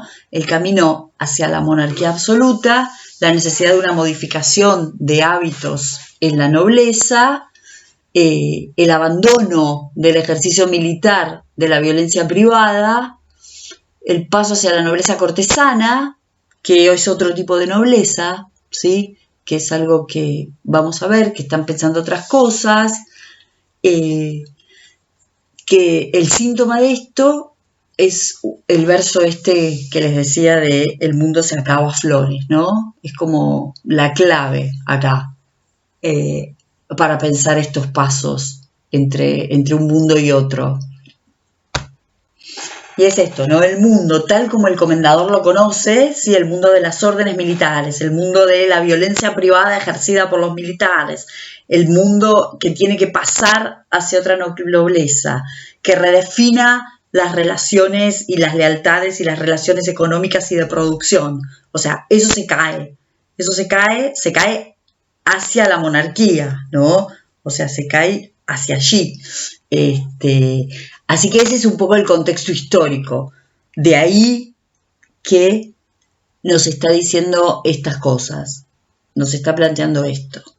Y por otro lado, la otra cosa que tenemos que pensar son las líneas críticas, cómo fue leída, ¿no? Cómo fue leída esta obra, que tiene un poco que ver con esto de la actualización constante del teatro histórico.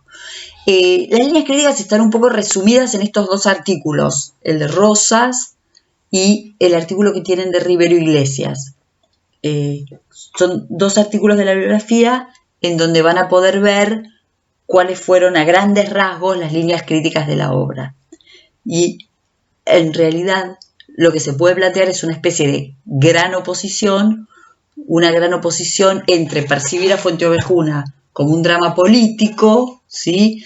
Que es es como la línea de Menéndez Pelayo, no solo de Menéndez Pelayo, la línea iniciada por Menéndez Pelayo y obviamente drama político entendido en todos los términos, todos los sentidos más amplios, todas las líneas ideológicas posibles, y luego pensar, la otra línea de lectura es verlo como un drama amoroso, que es la idea de Casalduero y de Spitzer, ¿no?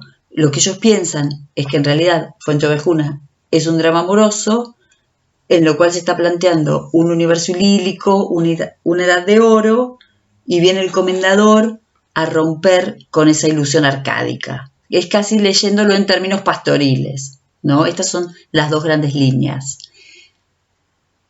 Claramente, después de todo lo que yo estoy diciendo acá, para mí no hay opción para pensar Fuenteovejuna como un drama amoroso.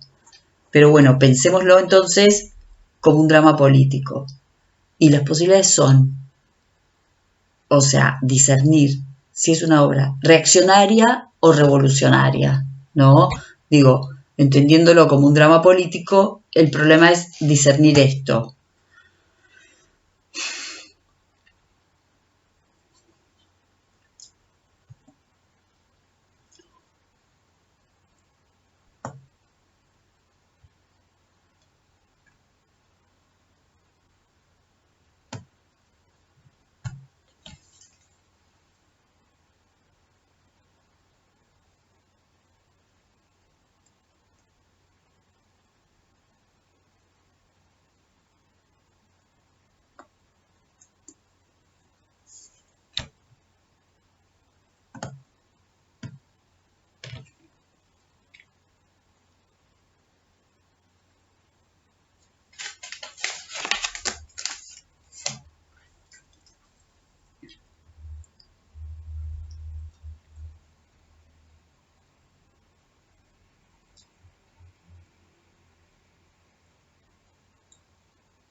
Y entonces, acá es complicado pensar esto. Esto lo dice Rosas en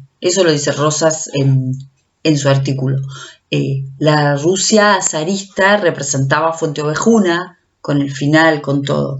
Cuando llega la Revolución Rusa, se representa a Fuenteovejuna, pero se saca la otra parte. Lo mismo que hace la Barraca, ¿no? La Barraca, el Teatro de Lorca, que lleva a la Fuenteovejuna a los pueblos, le saca las partes en donde están los reyes, Es un problema discernir cuál es el mensaje último, ¿no? Si está reivindicando una monarquía como un nuevo orden o si realmente está reivindicando la posibilidad del cambio de orden a partir de un sujeto colectivo. De todas maneras, podemos pensar algunas soluciones, ¿no? La primera es esto que lo ven en el artículo de la bibliografía de Rivero Iglesias, que va a decir, en resumen, que la lectura de la obra de Lope se puede hacer a la luz del discurso político de su época, vincular Fuenteovejuna con el contexto de la Contrarreforma y entonces mostrar como la pieza puede ser como una contestación a la ética política protestante, ¿no? Entonces, bueno, ahí tenemos una posible solución. Él se va a basar sobre todo en un problema político de la época, que es la legitimidad o no del tiranicidio. Es decir, ¿es legítimo o no el tiranicidio? Bueno, la obra está como tratando de pensar eso. ¿Qué pasa con el abuso de poder y cuál es la reacción? ¿Y cuál es la reacción al abuso de poder? ¿Y cuál es el buen rey, el buen gobernante? ¿Y cuál es el rey tirano? ¿No? Estaría como pensando eso. Y después la otra posibilidad, que me parece que copié algo mal, es la lectura de la obra de Lope en su momento no en su momento de producción, sino en su momento de circulación. Y entonces ahí tenemos la reactualización en las diferentes posibilidades en las puestas en escena. O sea, cómo se pone de la misma manera, no sé, en la Argentina de 1984 que en la Argentina de 2021 o en cualquier lugar, ¿no? Es decir, cómo esto también se puede resignificar a partir de las distintas puestas. Porque las puestas también nos están dando unas pistas y una respuesta a cómo deberíamos leer o cómo nos interesaría leer esto y qué interesa dejarle a un espectador de la obra, ¿no? O sea, la posibilidad de tensar la obra para que diga los problemas, que funcione como una respuesta a los problemas que considere una puesta en escena, una dramaturgia, considere como posibilidad de que la obra proponga un ejercicio para pensarlos, un ejercicio de respuesta, un ejercicio de algo, ¿no? Entonces, tal vez la respuesta sea que no haya una respuesta, justamente, y que las posibilidades de hacer hablar a la obra estén en cada director que decide llevar la escena, en cada espectador que decide ir a verla, y en, lo que uno quiera y lo que una quiera que la obra termine diciéndonos. Bueno, y lo último, como para hacer una especie de síntesis sobre todo este recorrido, una idea, ¿no?, que me parece que está buena para pensar. Entonces, para resignificar el contexto, les traigo una cita de Zizek, de sus 7 tesis sobre la violencia, que me parece que es bien interesante. Zizek dice que es preciso historiar a fondo la historia de la noción de violencia objetiva, que adoptó una nueva forma con el capitalismo. O sea, después léanla la cita, pero me parece que este paso de un orden a otro también trae aparejada el cambio en la idea de la violencia. Entonces se construye, como dice acá, una violencia puramente objetiva que no se puede atribuir a un individuo concreto, una violencia anómica.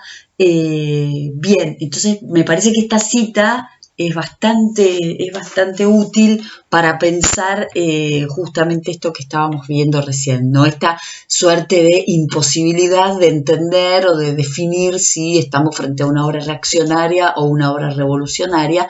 Me parece que podemos trabajar esta idea pensando en otros criterios, y esta cita es como que ayuda bastante, ¿no? Fíjense que también estaría como resolviendo la idea del protagonista colectivo, es decir, está como en clave de lectura para bastantes elementos que estuvimos recorriendo aquí y que ustedes también pueden ir desentrañando en sus lecturas personales de la obra. En paralelo con esta cita, les quiero dejar 3 citas más para que cierren la comprensión de la pieza. Una es sobre la violencia en Fuenteovejuna en particular. Fíjense que dice: Lope otorgó un papel protagónico a la violencia en este texto teatral. El estudio detallado de esta comedia evidencia que en el texto se producen gestos de abuso de poder, violencia de género, sobre todo agresiones sexuales, violencia política popular que desemboca en el tiranicidio, violencia legal ejecutada a través de las torturas, así como violencia bélica desarrollada de fondo en el escenario de guerra entre los partidarios de los monarcas católicos y los afines al rey portugués. Por ejemplo, la elección de a cuál de estas violencias se le va a dar mayor importancia en una lectura, en un análisis o en una apuesta, también puede colaborar en los modos de entender y de presentar la obra. ¿Cuál de las violencias hacemos predominar? ¿Cuál de las violencias queremos privilegiar? ¿Queremos plantearla como una obra en donde lo que se focalice, se centralice sea la violencia de género? ¿Queremos pensarla como una obra en donde lo que se centralice sean los abusos de poder? Queremos pensarla como una obra, por ejemplo, en donde se problematice la violencia sobre la tierra, sobre la posesión de la tierra, sobre el no respeto de la tierra. Queremos pensar en una violencia política popular que esté dando cuenta de un sistema que también se esté acabando, que no sea capaz de dar soluciones institucionales a determinados problemas y que la solución sea solo la posibilidad de la violencia. Bueno, todos estos elementos me parece que colaboran también en el sesgo que querramos entender que está presente en la obra. Bueno, esto es más para pensar, ¿no? Está como planteada en términos casi de interrogantes. La otra cita interesante es sobre la tortura, que también está presente en Fuenteovejuna y también es un elemento bastante extraño dentro de la obra. O sea, así como hay una elección por la violencia, también hay una elección por estas escenas que en realidad no son escenas comunes dentro de las comedias. Y bueno, y acá tienen la cita.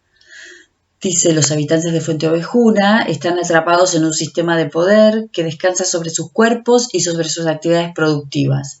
La dominación de sus cuerpos en las escenas de tortura produce un conocimiento que, aunque no están buscados por los reyes, están atadas con las relaciones de poder existentes. Esta tortura ritual no es un método jurídico, sino político y cultural en el que los pobladores se subordinan a la autoridad para afirmar su identidad como cuerpo colectivo. Esta fábrica social de Fuenteovejuna ha sido fabricada por las tecnologías de poder que la dominan. La experiencia del dolor no es solo pública, sino que además muestra que la tortura puede ser vista como una forma de martirio que tiene lugar en medio de la sociedad y que es constitutiva de sus principios. La tortura en Fuenteovejuna produce realidad, una realidad que pertenece a la ficción en escena y a la comunidad no ficcional que envuelve a sus habitantes. En este punto, bueno, esta es una cita también bastante fuerte, bastante para que reflexionen, pero en este punto quisiera recordarles que la tortura no está a la vista del espectador, ¿sí? O sea, hay una elección por no mostrar cómo se tortura. Y la otra cuestión interesante es que finalmente, si la dominación de los cuerpos de las mujeres estaban en manos del comendador, tal vez ese paso hacia este nuevo sistema implica que ya haya una dominación de los cuerpos de todos, de varones y mujeres, directamente por parte de la institución de poder, ¿no? Eso me parece que también es bien interesante para pensarlo. O sea, las escenas de tortura anticiparían esta sujeción futura a otro poder, ¿sí? A un poder real, en donde la sujeción no sería individual, sino sería colectiva, ¿sí? O sea, se subordinan a la autoridad para afirmar su identidad como cuerpo colectivo. ¿Identidad de qué? Identidad de cuerpo colectivo dominado, identidad de cuerpo colectivo torturado, identidad de cuerpo colectivo que está, digamos, disponible para ser torturado. Bueno, eso es... Son todos interrogantes que nos está planteando la obra. Nos está planteando la obra todos estos interrogantes desde la opción, para mí tal vez la única posible, de leerla como un texto político, ¿no? O sea, para aclarar un poco esta cita, los reyes no castigan porque no pueden saber quién es el que cometió el crimen individualmente, pero tampoco castigan porque ya se aseguraron la subordinación de todo ese cuerpo social a partir de la tortura previa, ¿no? Eso parecería ser lo que nos está queriendo decir esta cita, o digo, lo que nos está queriendo decir esta lectura que el texto dramático parecería estar sugiriéndonos. Bueno, y la última cita en realidad es más para que la pensemos en términos de castigo sin venganza. O sea, si yo habría, pensando en El Caballero de Olmedo, que fue la obra anterior, cierro con una cita hacia adelante pensando en El Castigo sin venganza, que es bueno, la próxima y última obra que vamos a estar trabajando. Lo que dice esta cita es: este ritual va a tener múltiples funciones. Unir a los miembros de la comunidad contra una misma víctima, reinstaurando la cohesión social perdida, reafirmar a la comunidad en la inocencia propia y la incuestionable culpa del comendador, confirmar que, puesto que solo la víctima es culpable del desorden social provocado, una vez que ésta muera, la armonía se restaurará. Pero como ya comentamos, tal vez la razón más importante del ritual sea la razón por la que se originó, la justificación de la violencia ejercida contra un ser humano. La venganza personal sería difícil de justificar y significaría la muerte del vengador. Se describe cuál es la función del asesinato, se redefine al asesinato como un ritual, y por otro lado, al redefinirla como un ritual, digamos que es que se justifica la muerte, la acción colectiva, ¿no? Es decir, si fuera justificación de violencia de uno contra otro, sería en términos de venganza y sería imposible de poder justificar. Esto es interesante para que pensemos algunas cosas que la obra está proponiendo también en esa dialéctica, esa supuesta dialéctica irresoluble entre qué es, si digo, es reaccionaria o es revolucionaria. Bueno, en un punto acá tenemos el problema de cómo se justifica o cómo no se justifica la violencia contra otro ser humano, ¿no? Por más acción violenta que ese otro ser humano haya realizado. Sería un poco cómo se justifica o se justifica la venganza por mano propia. Bueno, acá hay una posible solución como para decir, bueno, no es venganza personal, sino que esto es otra cosa. Entonces, por un lado, la cita nos está diciendo eso o nos está llevando a pensar esto como un problema, por lo menos. Como sea, y bueno, optemos por lo que optemos, me parece que lo interesante es la riqueza de la obra, que bueno, que nos interpela de diversas maneras y de diversos modos, y que mucho más allá de su armado dramático, está proponiendo como un montón de ideas para seguir pensándola en nuestros días. Y bueno, y al respecto les dejo acá dos ejemplos de, en realidad, dice puestas, pero no son puestas, bueno, son casi como experimentos, ¿sí? Experimentos sobre Fuenteovejuna. Una es una obra muy reciente con un grupo de teatro de Costa de Marfil, respetando, digamos, la identidad del grupo y de las características del país que lo producía. Y otra es una puesta o una representación ya clásica y conocida de Antonio Gades sobre la obra. Así que bueno, los dejo con esto.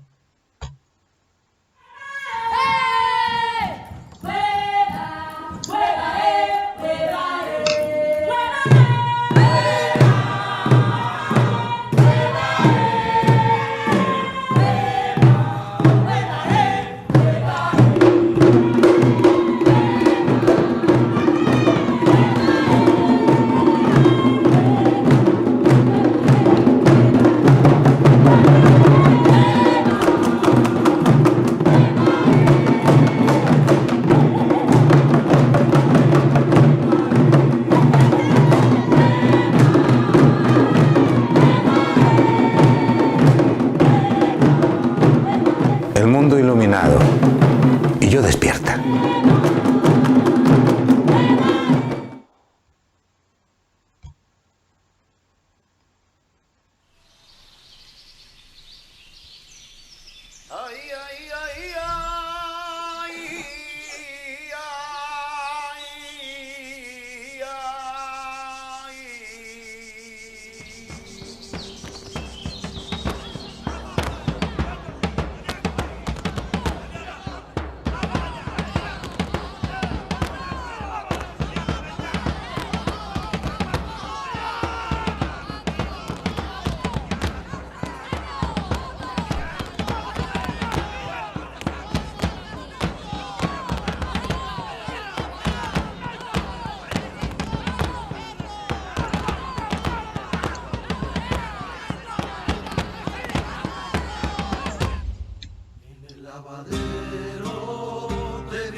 lavadero te vi toda la y me parecía estrella del mar.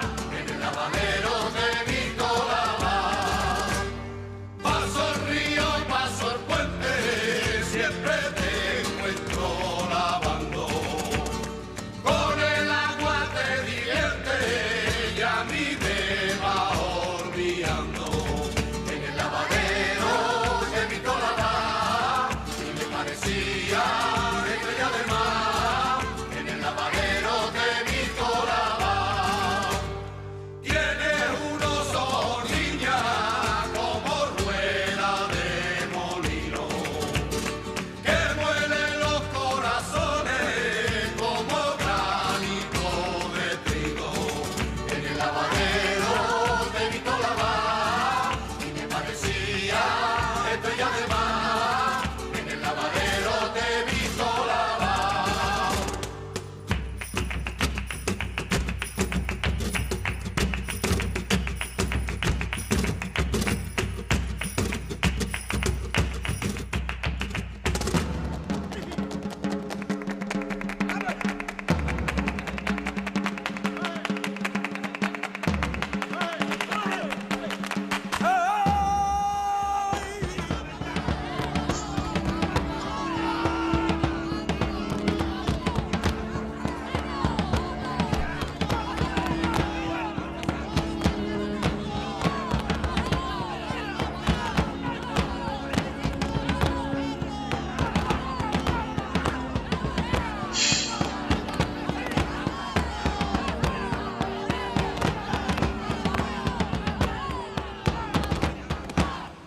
¿Quién mató al comendador?